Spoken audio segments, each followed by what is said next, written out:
is no place to escape to. This is the last podcast. On the left. Side stories. That's when the cannibalism started. Side stories. Yes.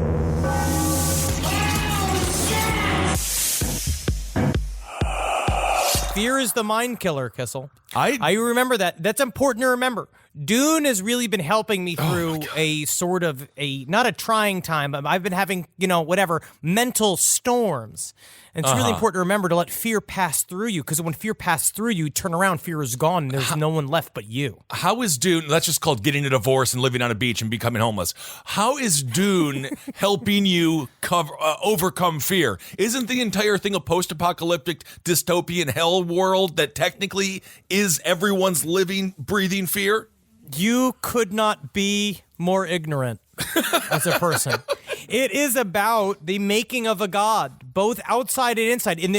People are all sort of like, there's a cynical edge, and the idea of like, when does fake metaphysics become real? Like the idea of implanted rumor and all this going to become a real religion, but there's also real magic and energy underneath it. Yeah, but the idea is that even a god has problems. That's what it says. The only way that you are having this manifest itself in your reality is trying to convince people I drink Bud Light Lime.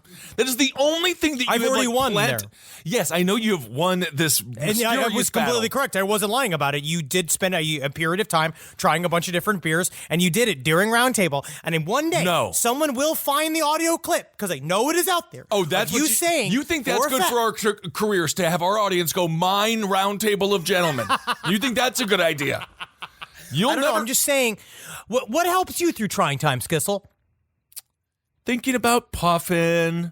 You know what? I just get through them. I don't know what I do.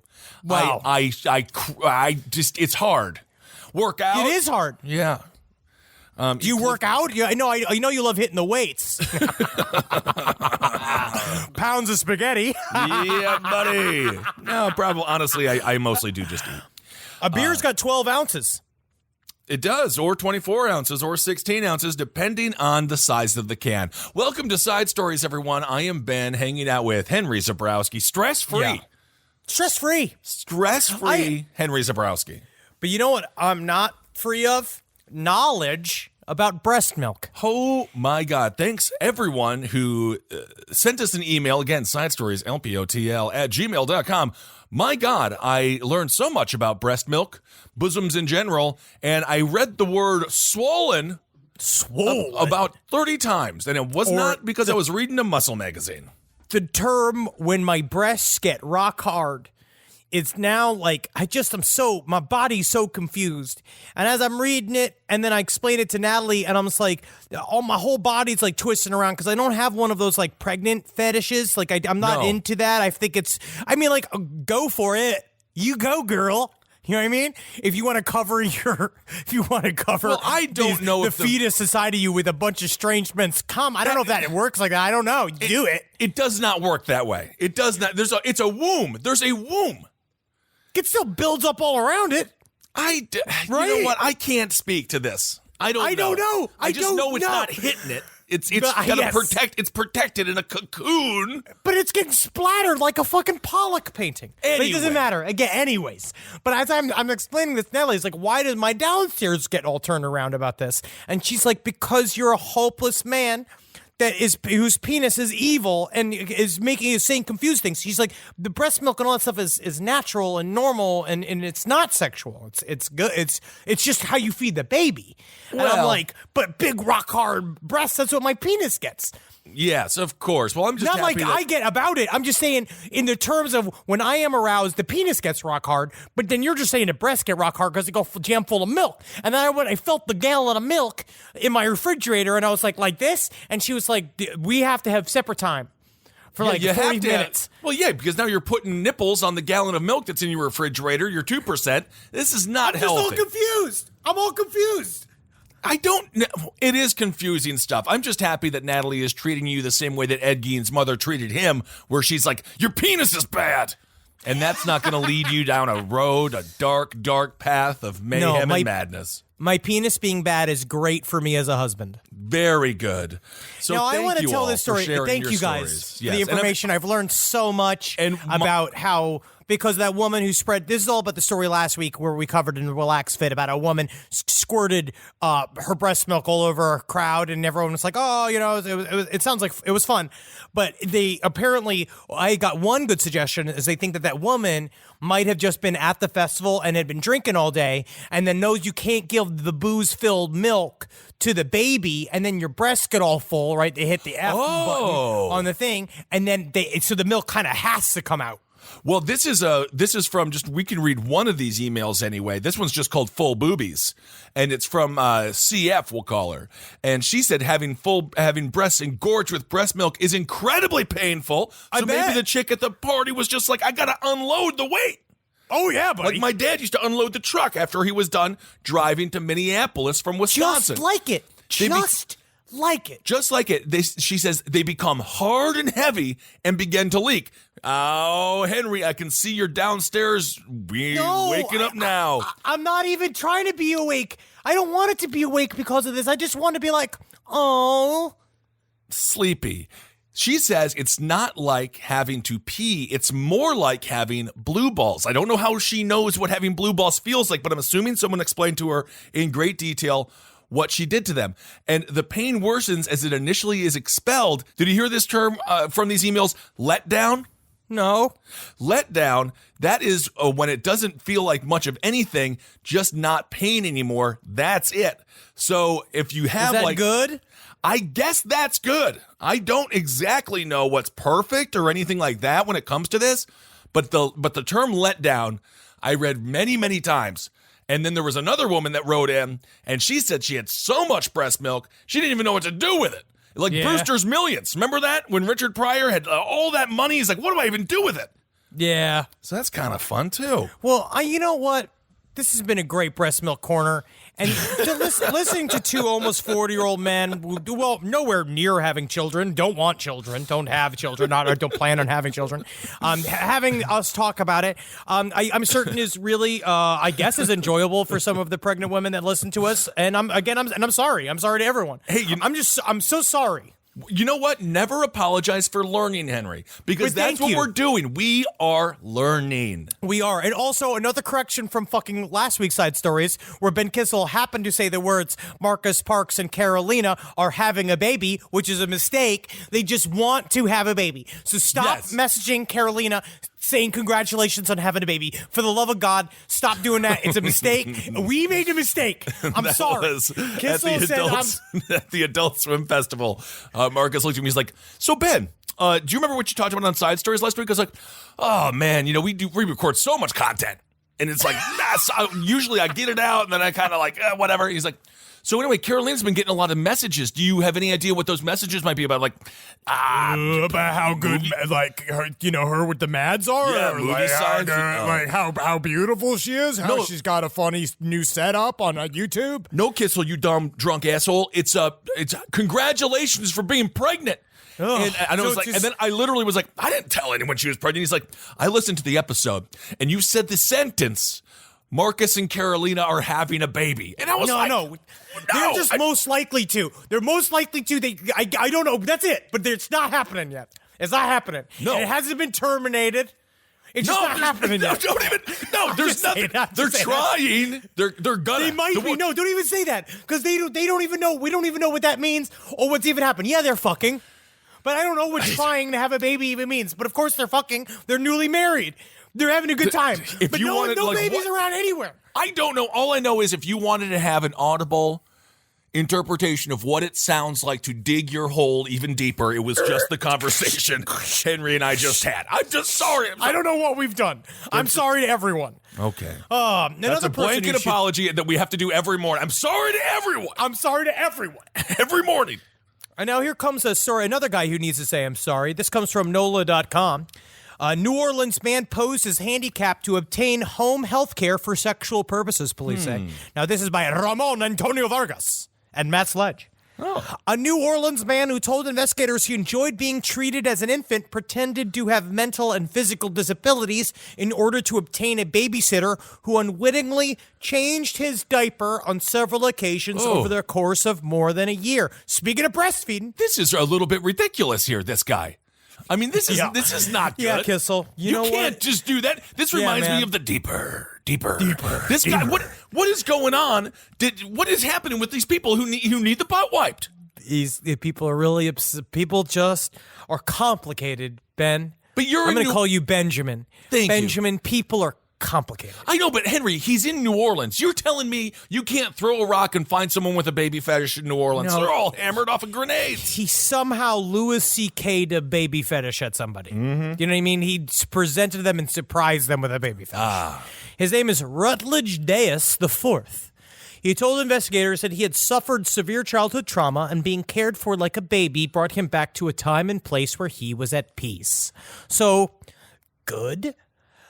What they say is that they come. I think it's bad, because according to court records, Deas, whose nickname is Rory, used the Urban Sitter app to hire a local college student to care for a non-existent 18-year-old brother named Corey.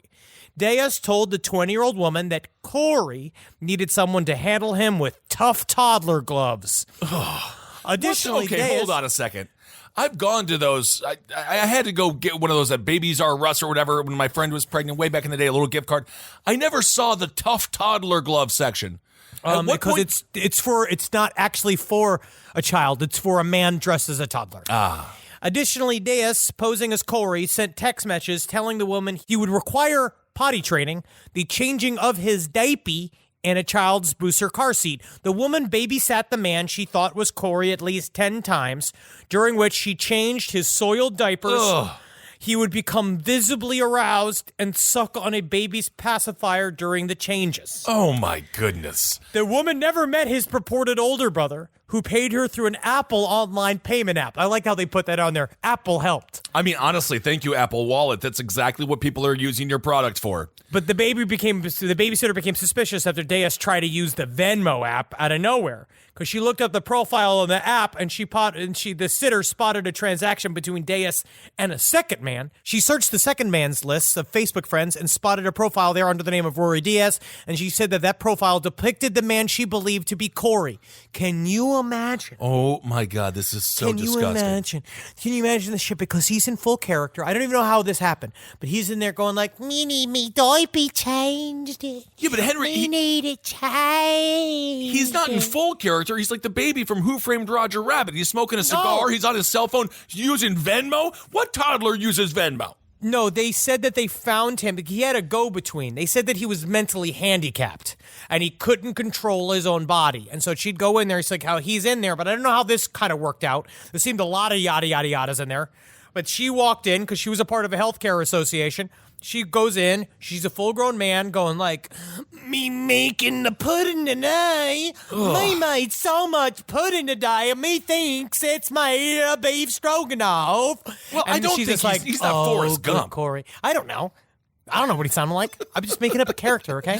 And so she goes there to clean up his full adult dump.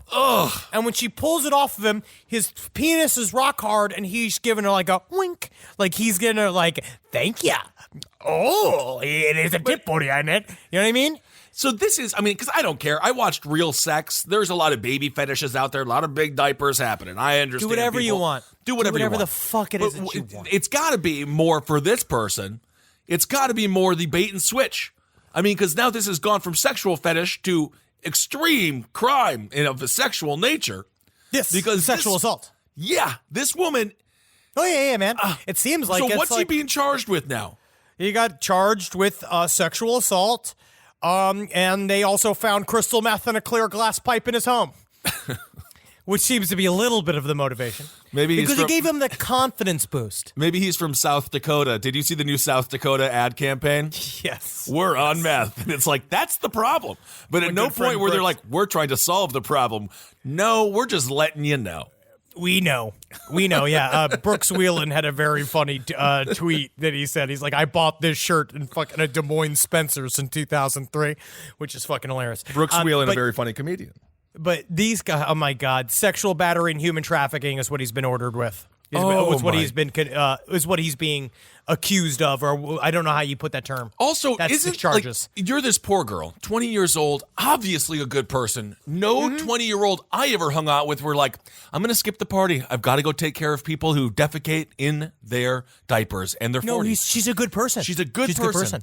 Shouldn't the facility that sent her there, the company that was like, hey, we found one for you. Do you want to go help this person? They have a mental handicap they need to be taken care of. Shouldn't they vet him a little bit?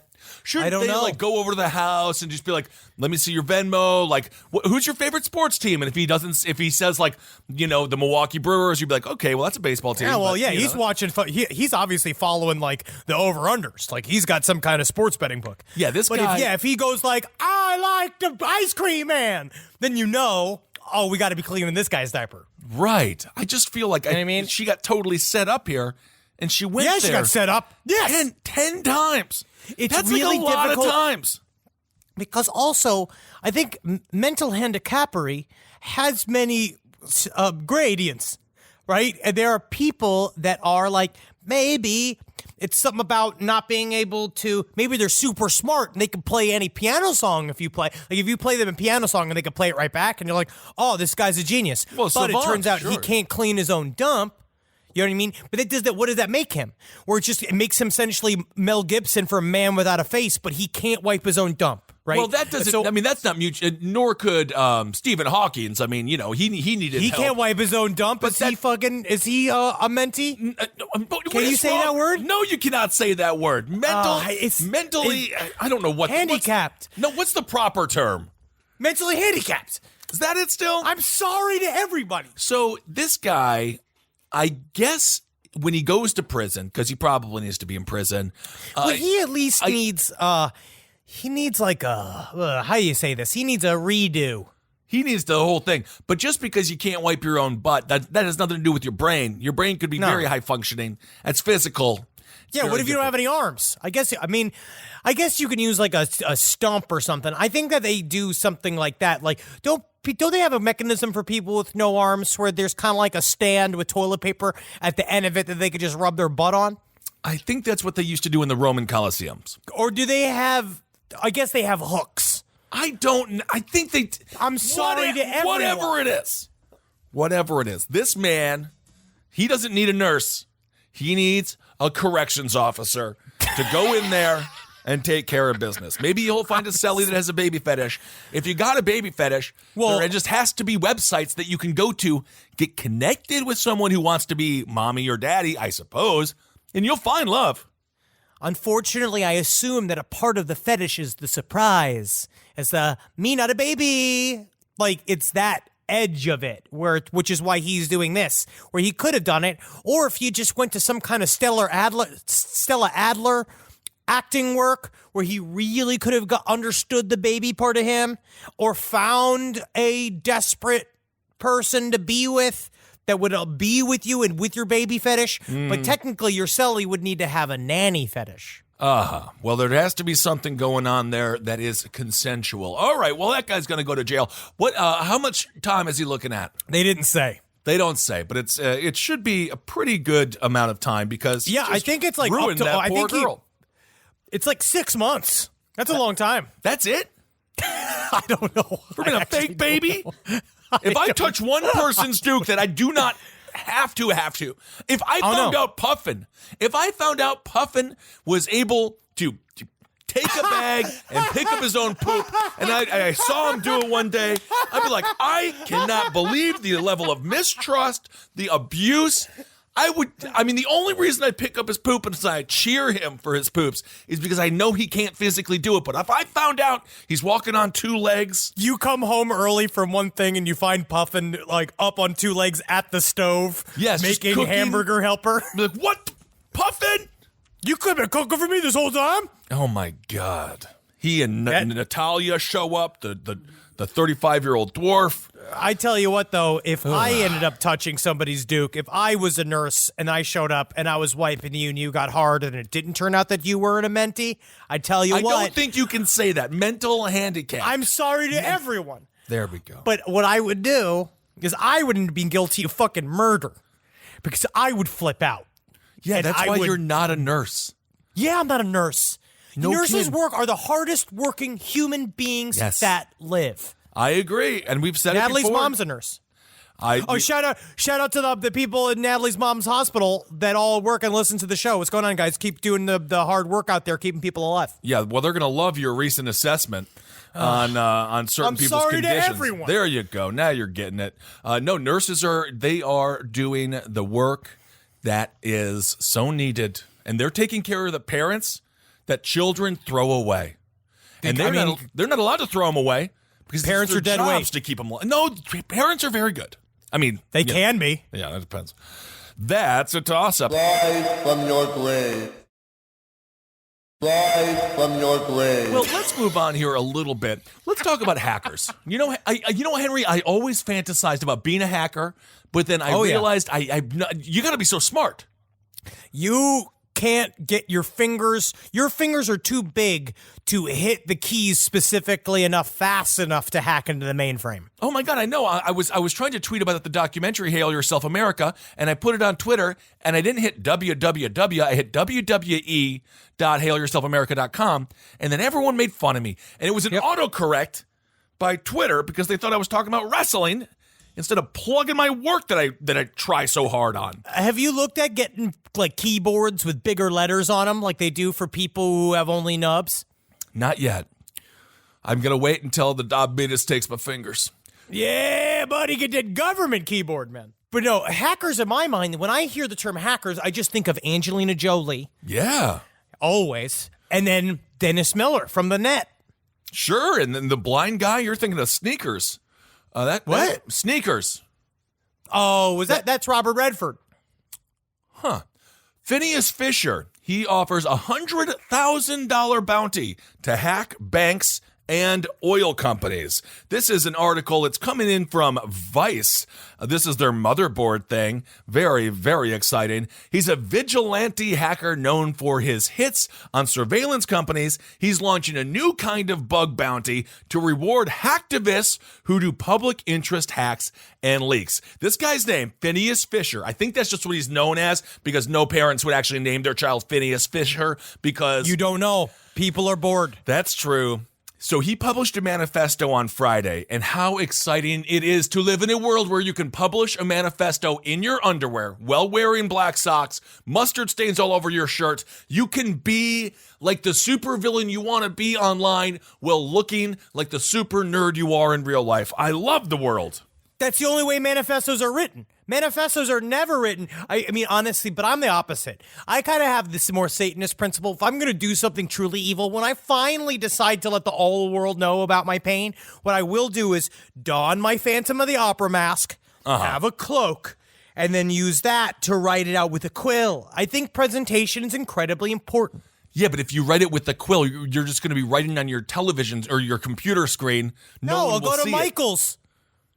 I'll go to Michael's. Yeah, but how are you going to get one quill? You're going to write a million. You got to get this to No, 10 I million photocopy people. it. Xerox. Full costume. I go to Kinko's and I just run the manifesto the old school way, and people being like, you making copies of your manifesto? Yes, citizen. Hurry up, because I got to take a photocopy of my butt. What? That's illegal at Kinko's now. That's sexual assault. Okay, here it is. So the post in the manifesto by Phineas Fisher, he says, I'm going to give $100,000 in what he called the Hacktivist Bug Hunting Program. The idea is to pay other hackers who carry out politically motivated hacks against companies that would lead to disclosure of documents in the public interest. And the hacker said he will pay everyone in cryptocurrency such as Bitcoin or Monero, which sounds extremely fun. As an example of targets, the hacker mentioned mining and livestock companies in South America, Israeli spyware vendor NSO Group, and oil company Halliburton.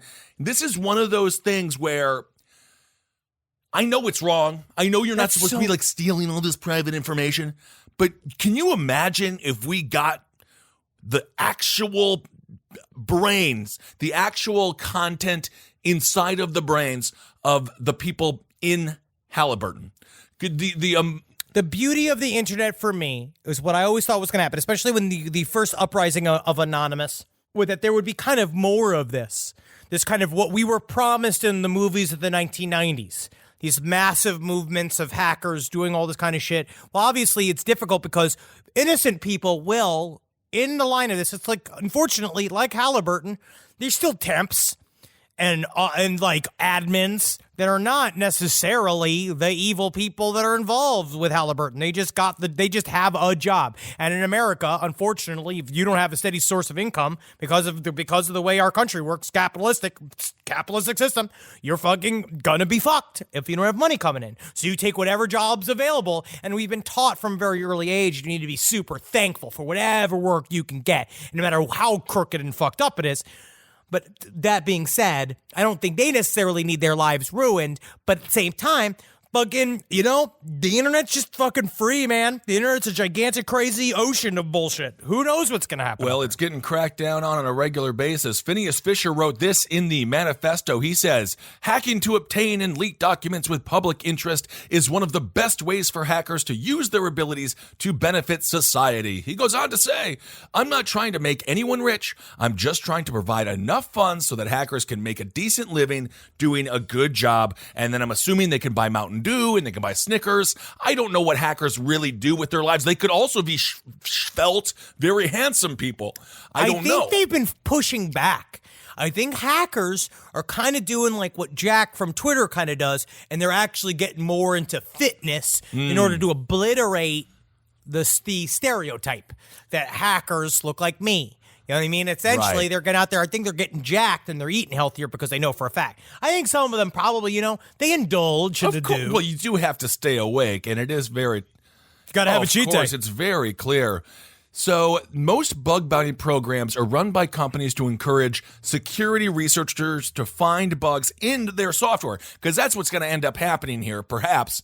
A lot of these hackers end up actually improving the security of the places that they hack, and then the hackers got to go around like super viruses, the way that they're like, no, yes, you've tried to kill me with your vaccines. I don't think so. Polio 2.0, I'm back, baby. The U.S. government oftentimes will hire people that have hacked them. Like when they get out of jail, they hire them and then they use them for the business. They help us secure all of our bullshit. Help you make sure that people like you can't get in. I mean, I don't know, because it's just one of those. How do you apply morality and laws to what is essentially free-flowing, the subconscious? Like, the internet is just a giant amorphous thing that is growing and changing like the ocean, like all of these. It is a whole, and it's just our thoughts that kind of constantly mutating it and moving it. How do you say what's right and what's wrong on a thing that's just all of our brains uploaded onto one fucking tube? So Phineas Fisher, he's one of the most influential and well-known hacktivists since the days of Anonymous and LulzSec. In 2014, the hacker stole internal data from the German surveillance vendor Gamma Corp, which makes the controversial spyware FinFisher, which we were talking about, I believe, when it comes to facial recognition.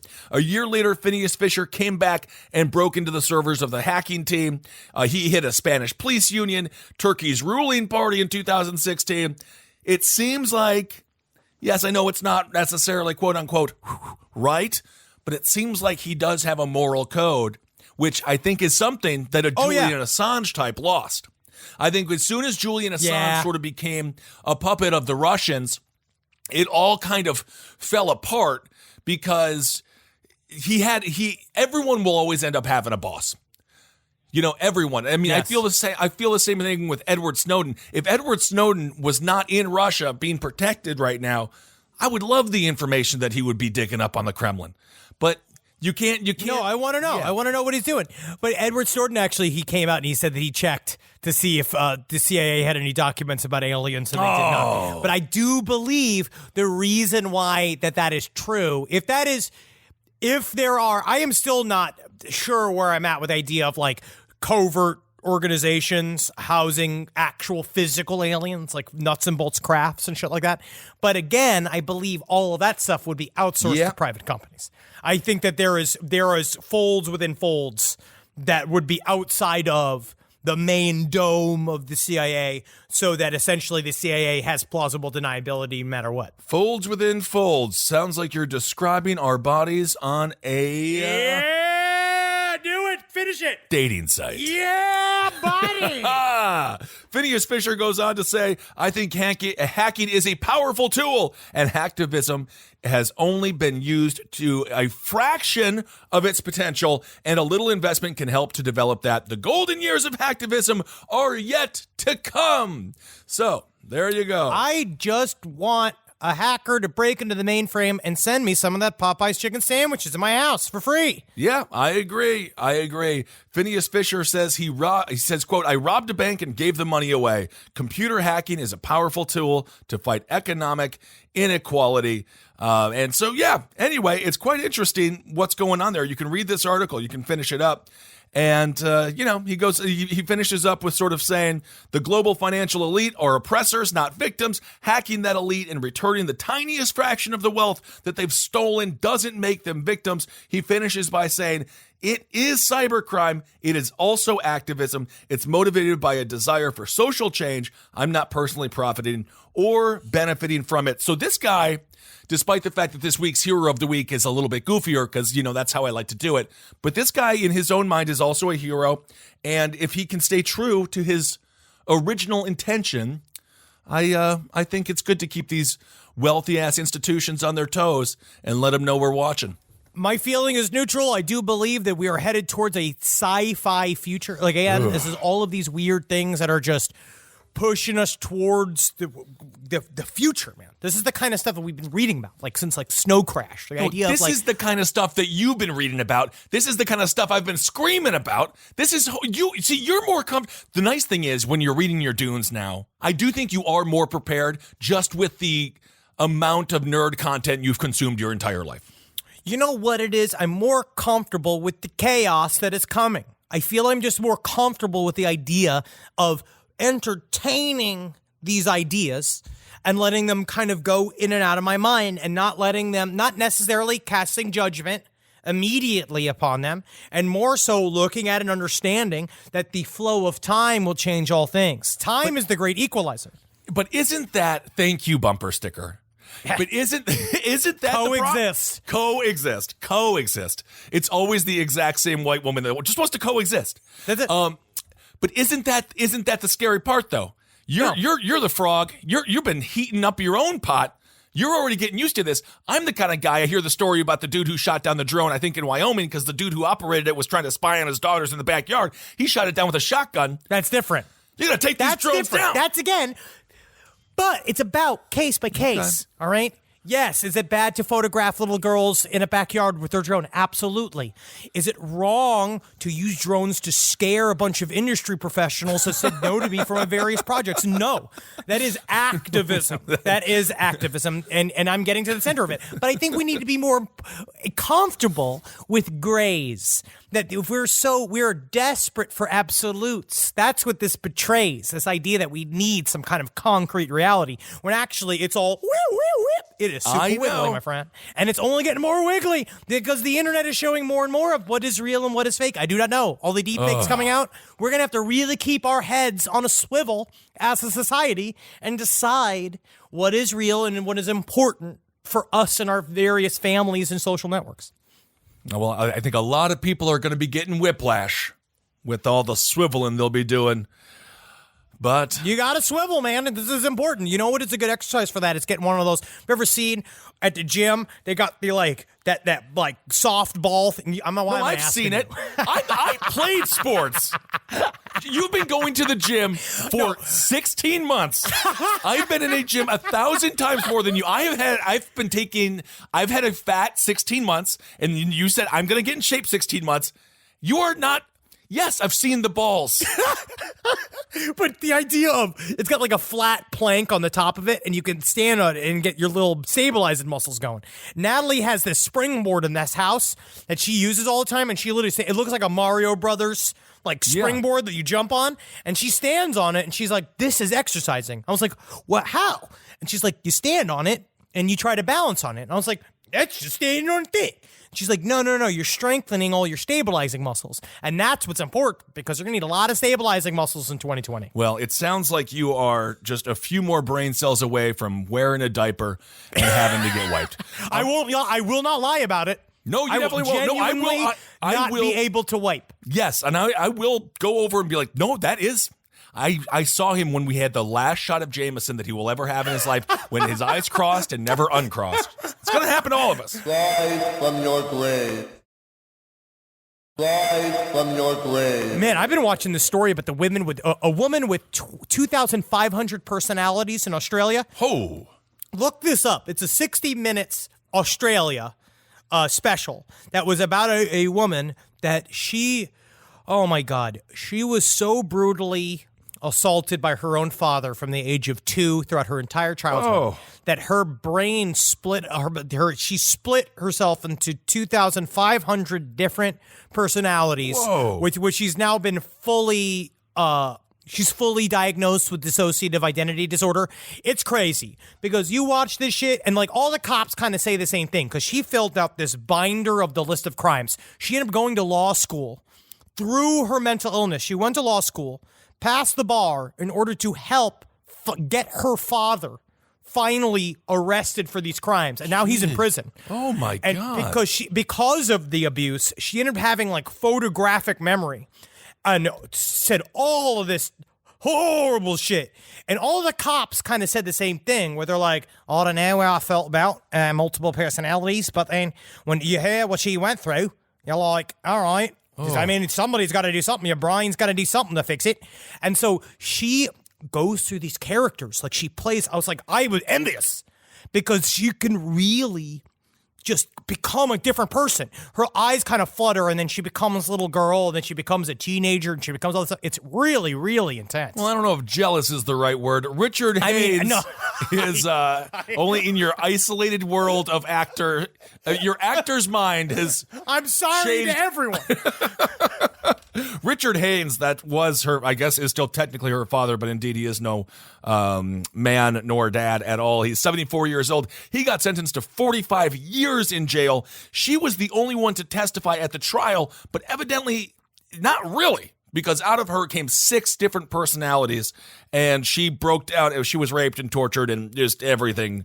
It's terrible, man. So disgusting. It is just like, I don't even want to say it. There's like stuff where she literally had to have a permanent colostomy bag because of all the horrible abuse that she went through. God. Like, it's not good. It is not good. And they said that people like quit. 2 guys quit the police force listening to her story. Oh, they just couldn't take it. Yeah. They were like, Damn. What the fuck? It was so bad. Gee, she says, my dad's abuse was calculated and it was planned. It was deliberate and he enjoyed every minute of it. Yeah, it was bad, dude. Yeah, he heard me beg him to stop. He heard me cry. He saw pain and terror was inflicted upon me. He saw blood and physical damage he caused. And the next day, he chose to do it all again. This man, thank God she got justice. But I really hope she can try to just get it down to 10. If she can get the 2,500 personalities down to 10, we'll be like, all right.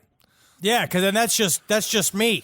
Oh, good. You know grief. what? It's a lot, man. But it's one of those where I've done some research into DID and try to figure out it is a immensely complex. It's a thing that they are still kind of even wrapping their minds around. They'd be like, it's in terms of the medical community is how to diagnose it.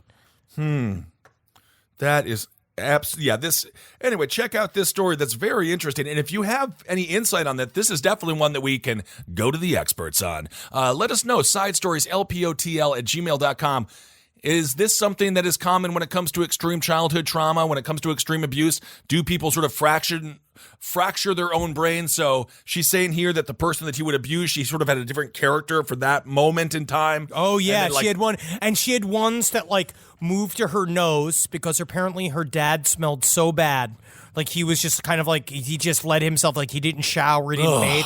And so a personality would come through her nose and take the smells away. And then she had personalities that would grow up to take over her ears and take away the sounds of all of the things happening to her.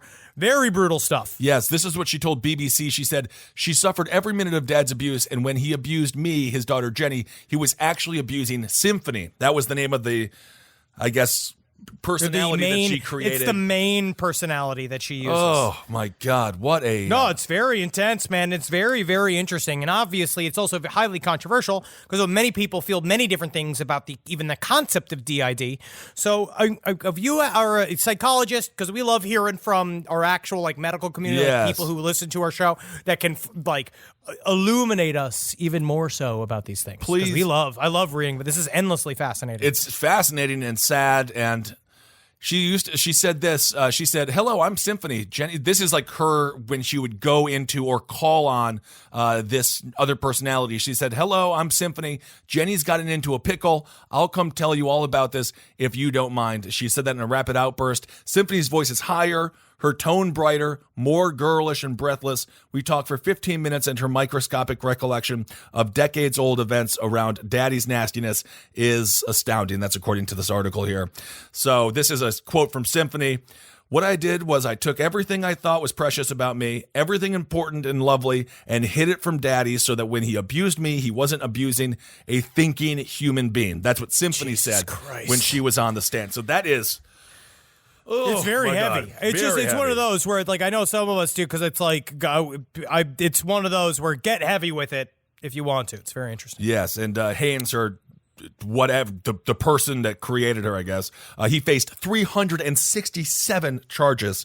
So because he's so old, it's obviously a death sentence, but seems to me like he could have gotten, even if he's 79, but 45 years doesn't even seem enough for someone like this. This is unreal. No, he'll get his in jail as well. Kissel, do you want to do Hero of the Week? Should we do Hero of the Week? Yeah. Okay, well, this Hero of the Week, first of all, this song comes in from Steve Pasheka, a.k.a. Skulk the Hulking, and I gotta say, this is one of my faves. Hero of the Week. Hero of the Week. Hero of the Week. Hero of the Week. Hero of the Week. All right, there it is. Hero. Yeah, Skulk, man. Man, we used to get sweaty with Skulk back in the day. I'm not talking about sex. I'm talking about dancing. Well, I don't know what you guys did because I was thinking about sex.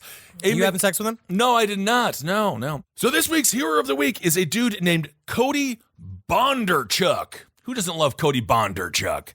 I mean, I don't know. Maybe his family doesn't love him, but we like him. I don't know.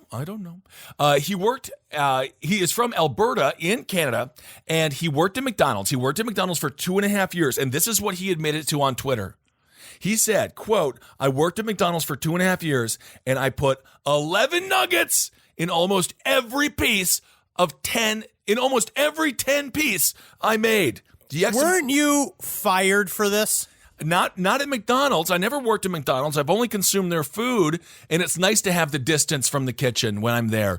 I worked at Taco Bell, and yes, I was fired. Because I would. But weren't you fired because of a crime very similar to this? It's not a crime to be a hero, Henry. What I would do the double pump of sour cream. I would do more cheese. I would just stuff the chalupa. This is pre-chalupa. No, I remember when the chalupa came out. Oh my. But Wow. I used to just jam it. This was a grilled stuffed burrito. I know how to make a grilled stuffed burrito. I would just jack these things so full of food. And then this owner, the owner of the Taco Bell, he tried to explain, this guy from Texas, he was like, overhead, we have a bunch of overhead, like we have a lot of products. And then he they tried have to buy the food. They have to plan for a certain amount of food because they're going to serve it a certain amount. Yeah, because then they were getting mad They at had me. to pre-order it. Yeah, because there was like, Kissel, every time you do a shift, like you're messing up like a whole bunch of stuff because you're taking too much from everything. And then, so you're actually losing us money when you make a burrito. It's costing us more than it costs to buy it. And I was like, nah. Yeah, I don't know. So again, I do understand that I do believe that he is doing good. This is another sort of, I would almost say, Robin Hood-esque. It is. Type caper. But there are victims as well. There is McDonald's. You think The Hamburglar? No, I don't think so. No, I actually think that it's man, because when you get to the end of that 10, and you could always go for one more. Always. My God, of course. No, there's something about just getting anything for free. Even when you buy something off of television and it's a total piece of shit. You know, like when I got my bug assault, that's B-U-G-A salt. It's a salt gun that you shoot bugs with. And it's useless. It's totally, completely meaningless. But you know what I got for free when I bought this bug assault gun? What? Another bug assault gun. That doesn't make any sense. No, it's useless. It is a piece of garbage. But I was like, I can get 2 of them. So I'm taking it. It doesn't make any sense. Why would you need 2? Because then you can walk around your apartment with double barrels. Scare your dog a little bit. Cody Bunderchuck. You're shooting a puffin with it? No, I would never shoot a puffin with it. It hurts. No, you never do shot that. at me with it. You belted me I with did it. you got it. That's why I got 2 of them, so we could have wars. Maybe that's also why I got the rat, because apparently they love salt, and then my apartment was covered in it for so long, but now the rat's gone. So Cody Bunderchuck. Is Puffin eating the salt? No, Puffin does not eat. No, Puffin eats like soda. But is he licking up the salt? No, he's so full. He's good. He had Taco Bell the other day. It was great. Cody Bunderchuck, thank you for what you do. I wish you were still working at McDonald's because I would have stopped by and paid you a visit. Although, to be fair, I did have the chicken nuggets recently because McDonald's was on Uber Eats. I went a little bit crazy. Again, this is my unhealthy year. Next year, I'm going to get in very good shape. But I don't know what happened to them. They don't really... have you had one recently? What? A chicken nugget. A chicken McNugget. Yeah, man, they're awful. They're really, really bad. They're really, really bad. It's just fucking sinew. It's weird. I remember them Yeah, man. tasting like something when I was a kid. I don't know if this is because I think little kids' palates are different. You're an adult now and you've had actual chicken. It's just goop poured into a weird. It's not good. No. It's not good. And like I honestly, Taco Bell holds up. You know what? Taco Bell does hold up. I had a Whopper the other day. It was not that bad. Yeah, I mean, if I'm going Burger King, But I'm it's going to not get the great. chicken sandwich. No, it Yeah, really I get the isn't. chicken. The only problem with the chicken sandwich is always slathered with the mayo. Yeah, buddy. That's the whole I point. know, I do like it though. I do fucking like it. The dirty part of me. There's also heroes working at Burger King, and they bring that spatula up, and the way they rub that mayo on there, simple, clean. Oh, very nice. Oh, God. All right. Do you have any emails that you would like to read from any listeners? I or do. anything? Let me read some of these emails. We got one according to, so this is from, I really like this. This comes from R. Alexa recording and police investigation. This is a response to what we were talking about last week about Alexa. I am a violent crime detective in Florida. I can shed some light on the Alexa issue for you. The Alexa device records 24/7. It's always an open channel. That's why you will always have discussions in the house and get Amazon suggestions and Facebook suggestions for items and things that you have been discussing. As far as recovering the recordings, you need a search warrant signed by a judge, which means you need probable cause to believe the device was in the area of the crime and active at the time that the crime occurred. You also need to be specific about the time frame of the incident, the crime, and have a very narrow time window for the warrant, as you're only entitled to the time frame surrounding the crime. Okay. It's extremely hard to get the warrant here in Florida, as the level of proof you need to prove that the device was actually on and operating at the time of the incident. I, after learning this, removed the devices from my home. I had 3, including one in my grandkids' room for them to dance to kids' music. I hope I shed some light on this for you. Again, this is only applicable in Florida, but I'm sure the level of proof is the same across the U.S. I love it. And we also have one from a woman who works in development. She says, Henry, you were absolutely correct on the last Relaxed Fit episode. Alexa is indeed always on. She says, I think it's real bad. Your phone is basically always listening as well when it comes to Siri. So you're walking around with a bug in your pocket like we're Richard frickin' Nixon. So go ahead and subscribe to us on Spotify phone. That's what I'm going to start doing. Start yelling at my random recording things. I love it. But she does say a little tip in this email. She says, a little tip from a paranoid techie. She says, log into your Google account, go to manage account, go to data and personalization on the left, then check your web and app activity. There's a checkbox including audio and voice recordings. You should uncheck that. But I am so untech savvy that I don't even know how to do that. We'll get you through. We'll guide you through. Great. Here's a disgusting story. I heard this from my buddy who works as a firefighter outside of Dallas a few weeks ago. His coworker's first day on the job was the responder for this one. This lady was paralyzed from the waist down from a previous injury. Last night was her wedding and she gets super drunk. Her new husband is passed out. While attempting to get from her wheelchair to the bed, she falls and breaks her leg and her ankle bone is sticking out. Oh. Whatever she's paralyzed can't feel it, and she ends up passing out on the floor. She wakes up to the sound of a dog vomiting. Oh, no. Her dog had found the exposed bone and through the night managed to eat her entire fucking foot off. Whoa. She woke up to the dog vomiting up her foot. Oh, what did this guy do for a living? First responder is an EMT or I guess a firefighter. Oh, my. It turns my stomach. God. You know, That's bad. the dogs, they are man's best friend, but if that is the appeal of a bone. Ugh. You know, the dog is like, I don't want That's to be why doing I'm this. thankful Wendy's got a little mouth, so you can't chew on bones. Oh, my goodness. And here's another question we had about buying cemetery plots and backyard burials. I thought it was very interesting. I'm a funeral director / embalmer for Kansas City, Kansas, and just listened to the Relax Fit Finders episode. I may have some insight on how purchasing cemetery plots work. It wasn't far off to say that buying a plot is like a lease. Essentially, the person or group of people who own a cemetery also own all of the land and within that property dedicated to grave spaces. When a person buys a cemetery plot, they pay a one-time fee to a cemetery to use that plot for their family member. Although the property is deeded to them, the deed is more or less just proof that the cemetery has been paid by the owner for its use. We actually get a lot of shit at work from people who come and upset that decorations are removed. In some cases, I can see why. However, I can also say that trying to mow around 10,000 graves, that's around as many as we have, meticulously because all of them are decorated is virtually impossible to do if we want to keep the cemetery looking like anything other than a sea of graves. We do exceptions to our rule on holidays like Memorial Day and Veterans Day, but generally if flowers and other decorations aren't in a vase, they get tossed. A lot of times we call the family. On burying people in backyards, you can do that as long as the city you live in doesn't have an ordinance against it. In my small town growing up, it wasn't completely uncommon for people to be buried on a designated plot of their farmland as long as it was outside the city limits. Oh, that makes sense. Also, grave prices are insane. Oh, They're okay. very insane. I mean, yeah, if you got a farmland, you got a couple 100 acres, 50 acres, you know, that makes a little bit more sense. Very interesting. Very interesting. And that's it. That's what I have for this time. I just love learning. I love learning from y'all. It's so fucking cool when experts actually send us the answers to the stupid questions that we have in the show. It's pretty wonderful. And I love people that work in the civil service sector because they have so much insight. My boy Will, who is a bartender at Skinny Dennis, he's also a firefighter. And he was telling me when he was an EMT, the safest people in a dangerous area and like a housing project that is extremely violent, the safest people are Mormons, the Mormons that walk after midnight because they're and Chinese delivery drivers.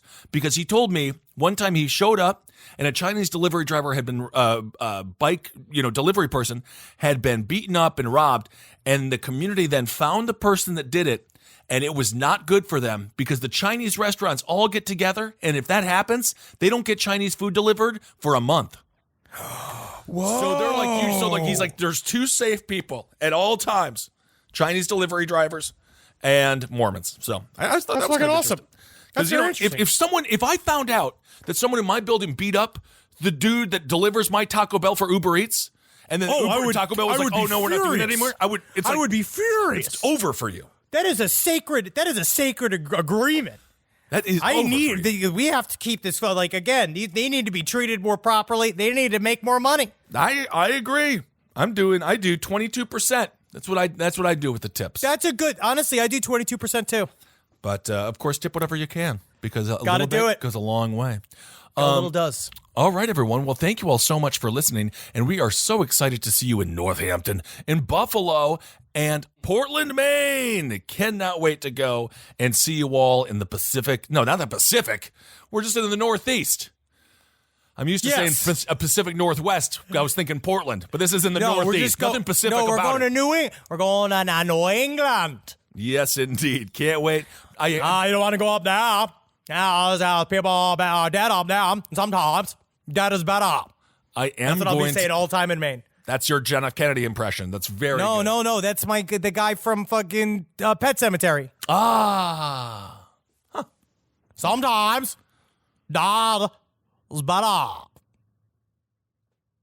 Very good. All right, everyone. We will see you on the road. All right, live. L-I-V-E. It's a 4-letter word. Yes, it is. Meaning to get up and go to work. That's all it is. That's all living is. You gotta laugh.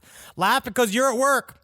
And you know for a fact that, you're choosing to not make these people victims of your violence. And that's important to remember. Very important. You're choosing to not hurt anybody. And they should be thanking you for it. They should be thanking you every single day. As we said, every day we say, sorry, world. I don't know what I'm for. so sorry for everything. They need to be thanking every single employee needs to be thanked on a regular basis. And you gotta love your family for 5 minutes a day. You know what I mean? Just make sure You're saying this? I know, to everyone.